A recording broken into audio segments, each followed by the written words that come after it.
Let's start, for heaven's sake. The Grape Nuts and Grape Nuts Flakes program, starring Jack Benny, with Mary Livingston, Phil Harris, Rochester, and yours truly, Don Wilson.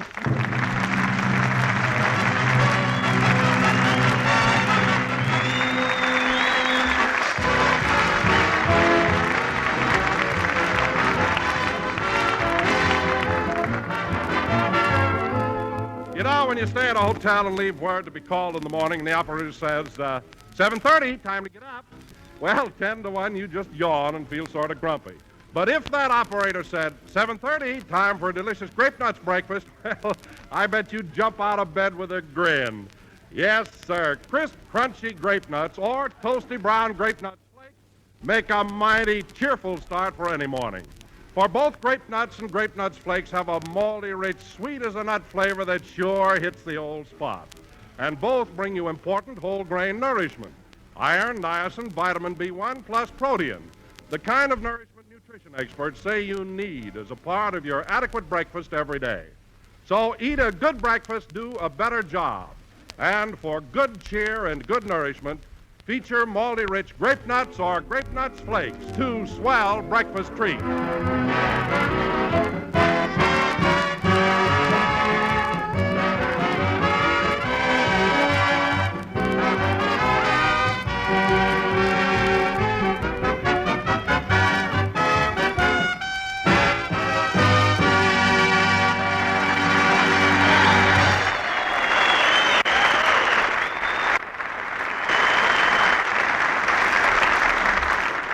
Ladies and gentlemen, Jack Benny's troupe has been away for 5 weeks touring service camps throughout the Pacific Northwest.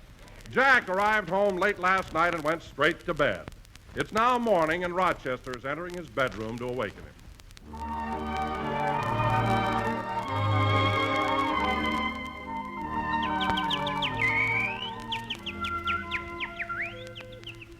Come on, Bertie. You'll have to get off of Mr. Benny's head. I gotta wake him up now. Wait a minute, Bertie. Take your worm with you.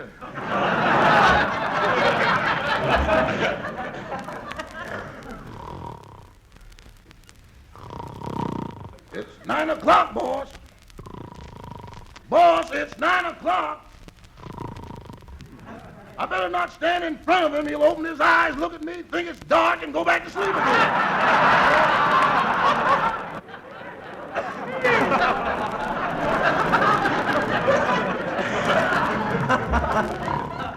Boss, wake up! Man, when he gets into the arms of Morpheus, old Mort sure holds on.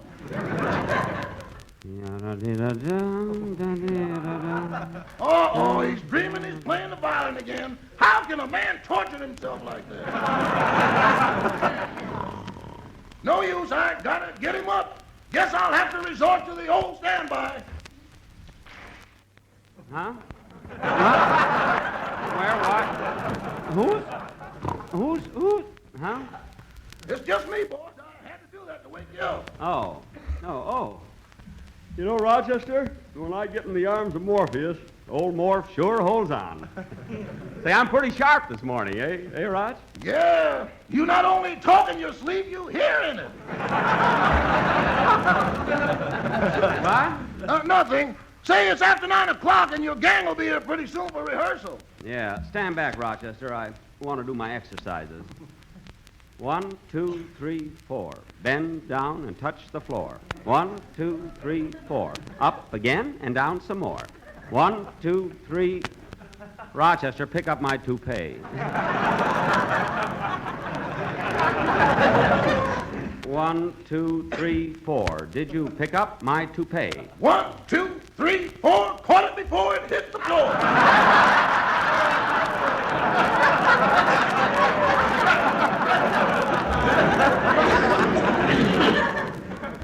1, 2, 3, 4. Tomorrow I'll do a little more. 1. Gee, boss, you're doing your exercise much better these days. You touch the floor every time you bend. Yeah.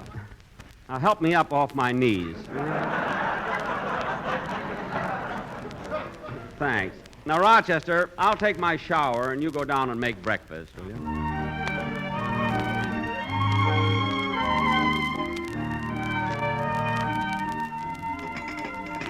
Ah, that's what I call a swell breakfast, Rochester.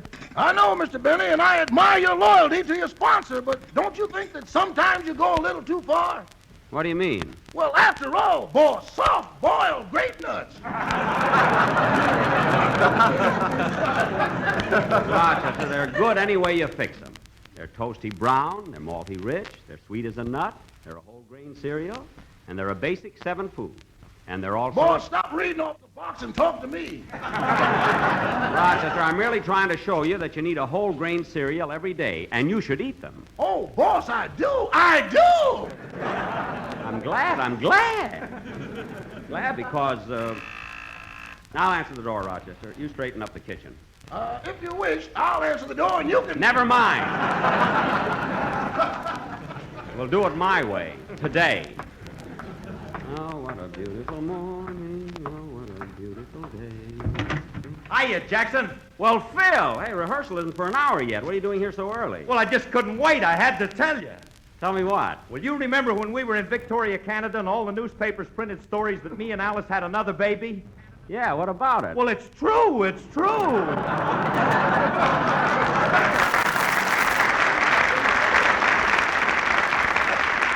I know. Come on in the house. And say, Jackson, my new baby is the cutest thing you ever laid eyes on. Yeah? Does she look like you, Phil? Yeah. Guy, she's beautiful.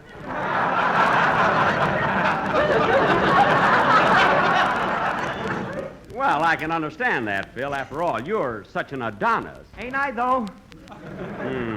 But you know what surprises me most of all, Jackson? What? Little babies are so young.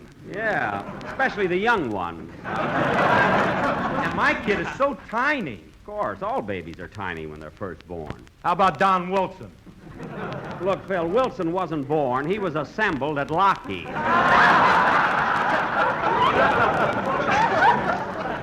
Speaking of the Flying Fortress, here he comes in for a landing. Wilson is the only guy I know that comes in on the beam and brings the beam with him. Hello, Don. Hello, Jack. Am I in time for rehearsal? Oh, sure. Mary isn't here yet. Say, fellas, while we're waiting, would you like a cup of coffee? Yeah, I don't mind. Well, thanks, Jack. I'll have a cup. Oh, Rochester. Yes, boss? Rochester, coffee for Mr. Wilson and Mr. Harris. Okay. Sugar and cream, gentlemen? Yes, thank you. Sit right down here, fellas. Would you like some toast with your coffee? No, thanks. Sweet rolls or donuts? No, thanks. Oh, Rochester, turn on the radio. Would you like some music, fellas? Oh, it doesn't make any difference. Oh, yes, it does. With music, there's a 30% entertainment tax.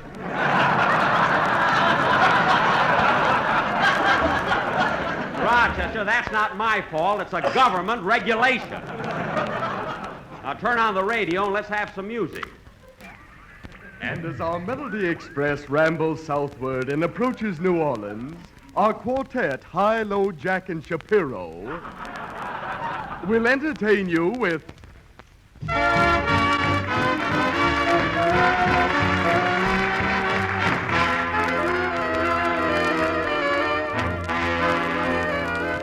Way down yonder in New Orleans, in the land of dreamy scenes, there's a garden of Eden, that's what I mean. Creole babies with flashing eyes, softly whisper with tender sighs. Stop, oh, won't you give your lady fair a little smile? Stop, you bet your life you'll linger there when you'll hear the band from Dixie.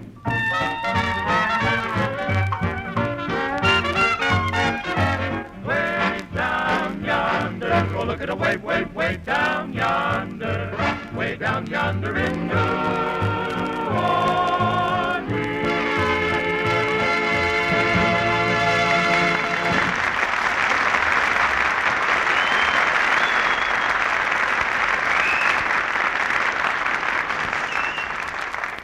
Hey, fellas, that's a pretty good quartet. Yeah, I wonder what program that is. ladies and gentlemen, when you wake up in the morning, do you feel tired, worn out, dull, listless, and logy? You do? Well, don't expect any sympathy from me. I'm a louse. But you can get sympathy from my sponsor, the makers of Sympathy Soothing Syrup. Remember, folks, sympathy spelled backwards is Yatapapus.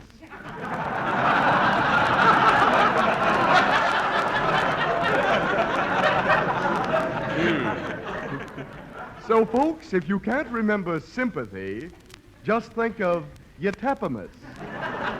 Yhtapamus. Yip-yip-yip-tapamus, yip-yip-yip-tapamus, yip-yip-yip-tapamus, hide your blues away.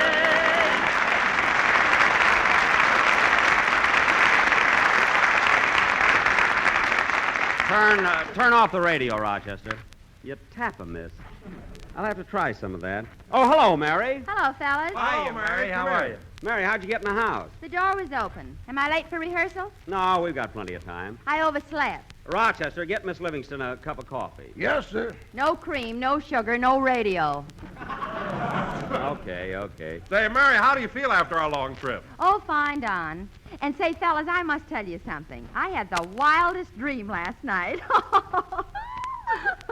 What was it, Mary? Well, I dreamt we were all flying back from Seattle, and Jack was the pilot. Me? Yeah. And right in the middle of the trip, when we were 15,000 feet in the air, you stopped the plane, turned to me and said, Mary, either kiss me or get out and walk. Really? Yeah. And if it wasn't a dream, I'd have broken my neck.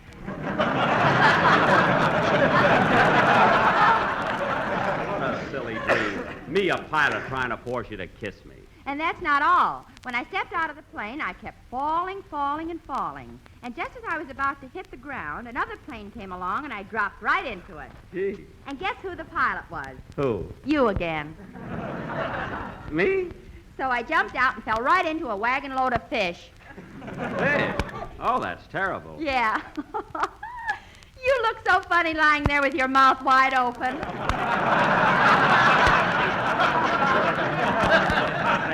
I bet you're making up the whole thing. I am not. Come on, Jackson, let's get started with our rehearsal. We're going to be late to the broadcast. Okay, wait till I get the script. Oh, say, Jack, before we start, I want to call home. My trunk is supposed to arrive today, and I forgot to tell Butterfly about it. Okay.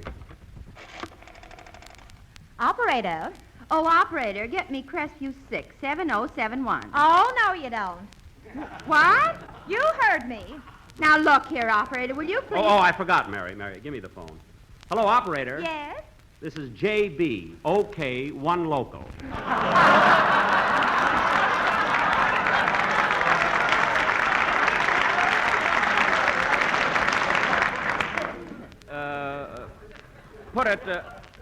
Put it through. Yes, Mr. Benny, and welcome home. Thank you. Here you are, Mary. She's getting your number. Okay. Hello, Jerome?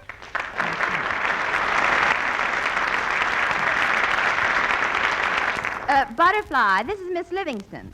Oh, I'm sorry. I was hoping it was my boyfriend, Jerome. You know, the soldier. Yes, I know. Now, Butterfly, a man's going to deliver my trunk, and I want you to pay for it because I had it sent COD. How do you pronounce that name? Butterfly, COD is not a name. It means cash on delivery. Like OPA means Office of Price Administration, and FBI means Federal Bureau of Investigation. My goodness. You have to go through all that just to get a trunk? No, Butterfly. I was just giving an example of what certain groups of letters mean. Well, Miss Livingston, the only letters I know are AWOL.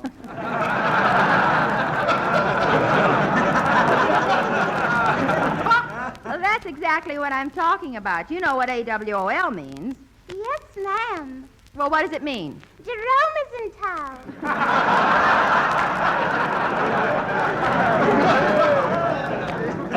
Oh. Now, Butterfly, let's forget about Jerome for a minute. I guess I'll have to forget about him. He came in town last week and went out with another girl. Oh, that's too bad. I wouldn't mind if she was half as pretty as I am. Oh. But I'm not half as pretty as she is.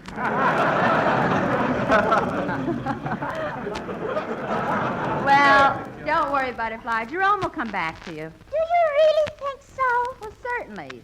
Maybe Jerome isn't himself right now. You see, Butterfly, everybody has two sides, the good side and the bad side. And once in a while, the good side weakens a little and the bad side predominates. Do you know what I mean? I think I do, Miss Livingston. When Jerome brings me a box of candy, it's his good side that brings it. That's right. But before I even get a chance to taste it, his bad side predominates the whole box.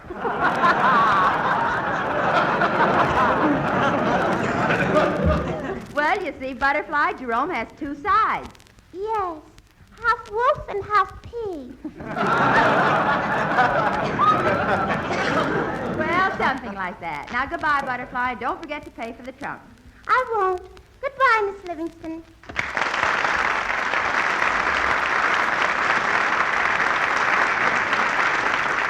Well, you know how to handle her. I certainly got to hand it to you, Mary, giving Butterfly all that hooey about the good side and the bad side. Well, that's not hooey, Jack. Mary's right, Jack. Everybody has two sides. Don, you've got four sides, but that doesn't prove anything.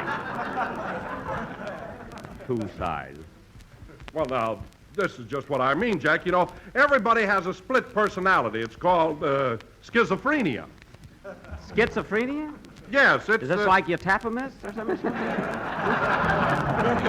No, schizophrenia, it's that little man inside of all of us that subconsciously governs everything we do.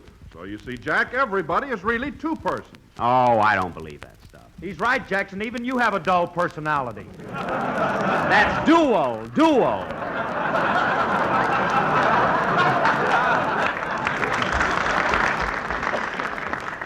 Maybe you believe in that, Phil, but not me. Well, certainly I believe in it. I got two sides to me, too. Oh, fine. There's one side to me that everybody knows. Harris, the show-off, the guy that loves himself, the guy that always wants to be in the limelight. That side I know. Now, what's...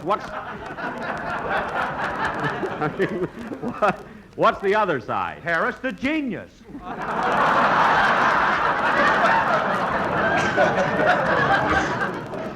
A fine genius. You're the only guy I know who sent flowers to Flat Top's funeral.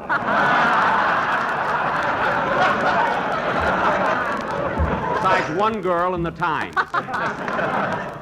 Now, let's cut out this silly talk about people having two sides and get started with our rehearsal. Jack, it's not silly talk. Even you have two sides. Oh, what do you mean? Well, generally, you're a nice fellow. But on the other hand, look at the way you treat Rochester. I never saw anybody get so much out of a butler for so little. Mary, are you suggesting that I overwork Rochester and underpay him? That's what she said. That's what the lady said. She said that.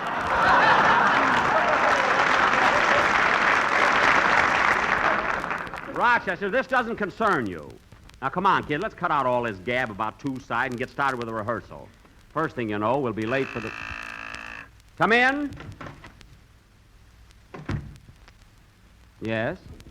Remember me?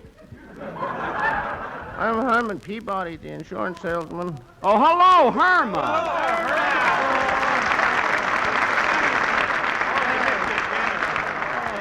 Well, Herman, we just started to rehearse our program for this afternoon. We're awfully busy, so maybe you better come back some other time, huh? All right. Don't need any insurance, do you? Not right now. We'll talk about it the next time you come around. All right.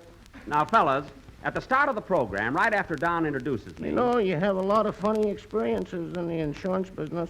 I don't doubt it, Herman. I don't doubt it. But right now... Last week, a man wanted some life insurance, and by mistake, I sent him an automobile policy. Well, then, instead of being here, Herman, why aren't you out rectifying the mistake? It's too late. The man died.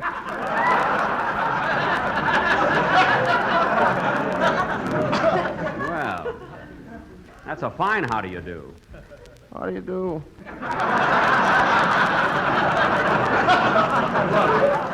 I don't mean that. Look,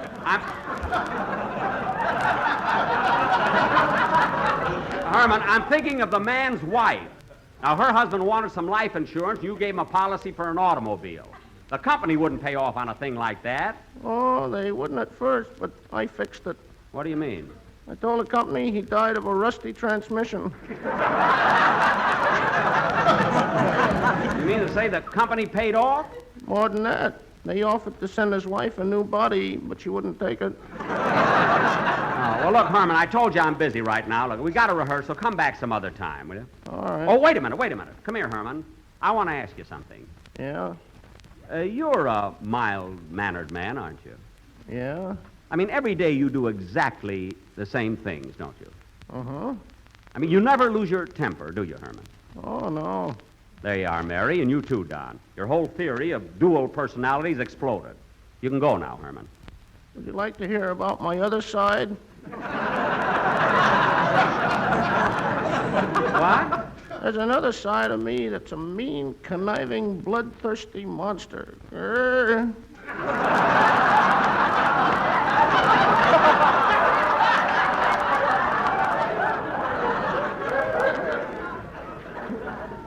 Bloodthirsty monster? Did you ever hear of Dracula? Yes. Kid stuff.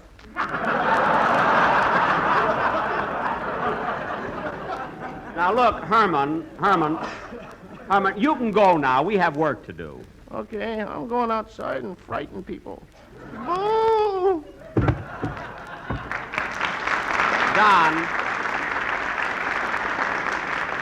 Don, pick him up and let's go on with the rehearsal. All this silly business about two sides. Say, Jackson, it's getting pretty late. Maybe we ought to go over to the studio. Okay, let's do that. Come on, Mary. I'll drive you over.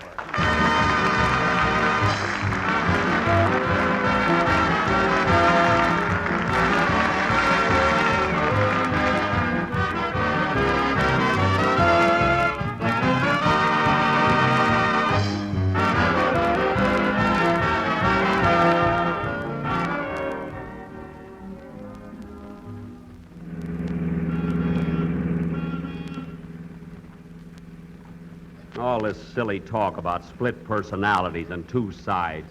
It's ridiculous. All right, Jack. If you don't believe it, forget about it. Let's get to the studio. Two sides. Jack! Jack, unfold your arms and put it back on the wheel. Don't worry, my other side is driving. My other side is driving. He's careful, too, you know. Don't be so sarcastic. Well, what are you stopping here for? I'm going into the cigar store. I'll be right out.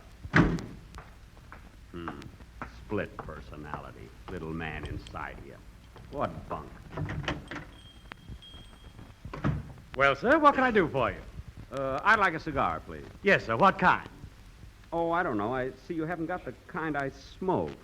I just want something mild. Well, here's a nice mild cigar for $1. A quarter, eh? And here's one a little stronger for 10 cents. I see. Well, gee, I don't know which one to get. This one's $1, and that one's 10 cents, eh? Yes, sir. Well, I don't know. I like the looks of that quarter one, and yet...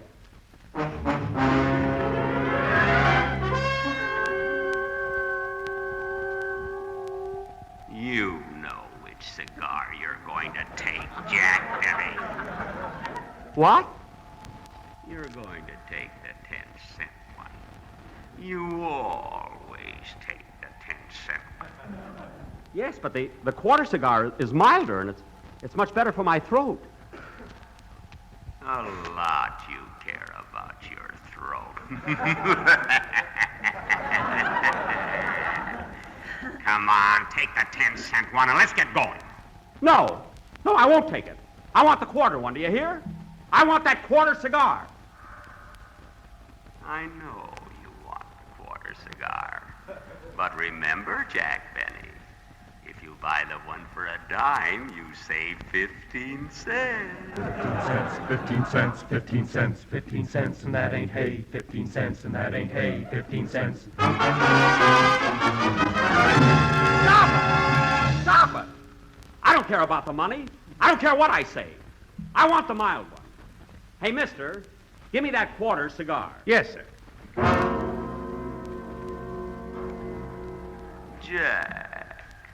Jackie boy, reflect a little. That cigar costs $0.25. 2 dimes and a nickel. 25 pennies. Think, man, think. Okay. Hold it, clerk. Hold it, please. Make up your mind, will you? Which cigar do you want? Take it easy. I'm in conference.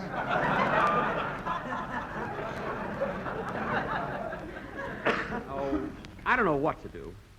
I want the quarter one, and yet...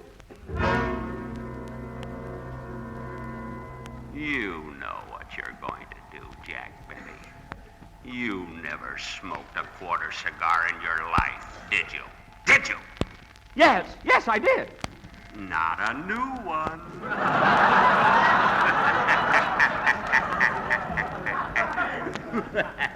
It was a new one. What about that time Phil Harris threw a birthday party for me? I smoked 3 of them right in a row. Phil gave you those cigars. He did not. He did, too. You're a miser, you're a miser, you're a miser, you're a miser. Bromo seltzer, bromo seltzer, bromo seltzer, bromo. Stop! Stop! Stop!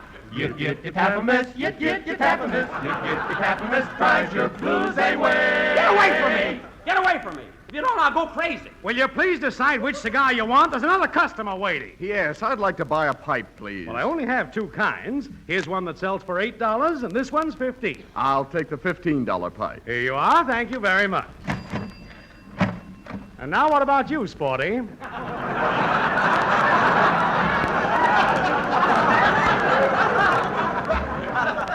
What? Have you made up your mind yet? You know I close at midnight. Well, look. Clerk, give me just another minute. I'll decide. 25 or 10 cents, 25 or 10 cents, 25 or 10 cents, 25 or Those 10 voices, cents. stop! Stop, I'll go mad, I tell you. Mad, mad! Do you hear me? Mad! He's not as good as Paul Lucas, not as good as Paul Lucas, not as good as Paul Lucas, not as good as Paul How Lucas. does that get in there? Say, clerk, I made up my mind. Give me that quarter cigar. No, Jack. You want the 10-cent one. The quarter one. The 10-cent one. The quarter one. The 10-cent one. All right. Give me the 10-cent one. I'll take it. I knew this would happen to me. I knew it.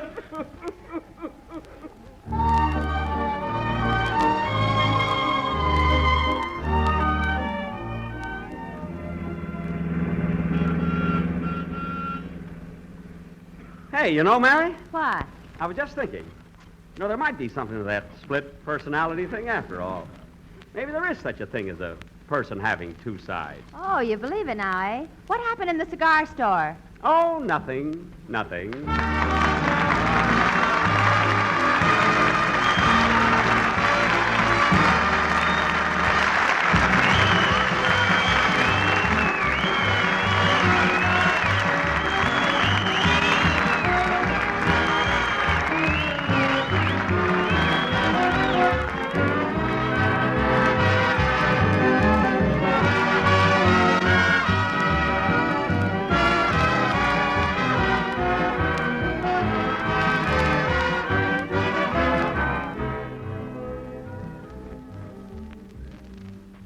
Say, Mr. Wilson, do you by chance solve mysteries? Mysteries? Well, Herman, I might. What is it?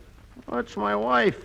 She won't talk to me in the morning. In the morning, you say? Yeah, at breakfast, she just sits. At breakfast, you say? Yeah, she just sits. Why, Herman, you should cheer her up with grape nuts. Oh, did you say crispy, crunchy, malty rich grape nuts? Yes, I mean, no, I was going to. And delicious grape nuts bring you all around whole grain. Grape nuts bring you whole grain nourishment, the kind you need every day. Iron, niacin, extra vitamin B1. Did you say that? Well, I was just coming to that. Grape nuts make a grand basic breakfast dish, and everybody should eat. And everybody should eat a good breakfast, do a better job. Did you say that? I was going to say it, Herman. And grape nuts are a swell thrifty. They're a thrifty buy in that big little 12-ounce package. Now, listen, Herman, I want you to solve a mystery for me. If you know all about delicious malty-rich grape nuts, why don't you see that your wife eats them for breakfast? Why, she does, Mr. Wilson. That's just the trouble. She's so busy enjoying her grape nuts, she won't talk to me. Oh, I see. Well, Herman, there's no mystery about that. Goodbye now. Well, folks, this concludes another half hour, and we'll be with you next Sunday night at the same time. Say, Mary, what'd you think of the show? Pretty good. I wish my mother'd heard it. Why, doesn't she listen to our programs? Yeah, but she always tunes out early. How early? About November. Oh, well, then maybe she missed it. I know. Good night, folks.